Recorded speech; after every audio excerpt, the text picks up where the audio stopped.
પોરબંદરના નવા કુંભારવાડા વિસ્તારમાં શ્રી રામદેવજી યુવક મંડળ દ્વારા દ્વિતીય સમૂહ લગ્ન ઉત્સવનું આયોજન કરાયું હતું, જેમાં નવદંપતીએ પ્રભુતામાં પગલાં પાડ્યા હતા।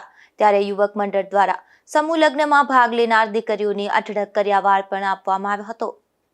પોરબંદર શહેરમાં વિવિધ સમાજ અને સંસ્થા દ્વારા સમૂહ લગ્ન ઉત્સવનું આયોજન કરવામાં આવે છે।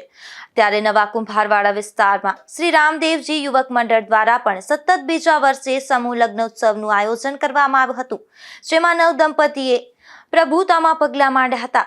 સમૂહ લગ્ન ઉત્સવમાં દીકરીઓની દાતાઓના સહયોગથી બેડ અને કબાટ સહિતની અઢળક વસ્તુઓનો કર્યાવાર પણ આપવામાં આવ્યો હતો। જગદીશ મોકરિયા, રામદેવ યુવક મંડળ પ્રમુખ, આપણે દ્વિતીય સમૂહ લગ્નનું આયોજન કરેલ છે, જેમાં 9 દંપતીઓ આજ પ્રભુત્વમાં પગલાં પાડશે। આપણે પોરબંદર જિલ્લાની અંદરથી 9 દંપતીઓ આજે લગ્ન થવાના છે, એ બદલ બધાને ખૂબ ખૂબ અભિનંદન। આપણે દાતા તરફથી કરિયાવરું અને 56 આઈટમ મળી ગયેલ છે, તો એ બધાનો ખૂબ ખૂબ આભાર।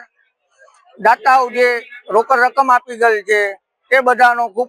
ગત વર્ષે પ્રથમ સમૂહ લગ્નની સફળતા બાદ બીજા વર્ષે દ્વિતીય સમૂહ લગ્નનું આયોજન કરવામાં આવ્યું હતું। સમૂહ લગ્નમાં અનેક અગ્રણીઓ, મહાનુભાવો પણ ખાસ ઉપસ્થિત રહ્યા હતા। નિપુલ પોપટ સાથે અશોક થાનકી, ગુજરાત ન્યૂઝ, પોરબંદર।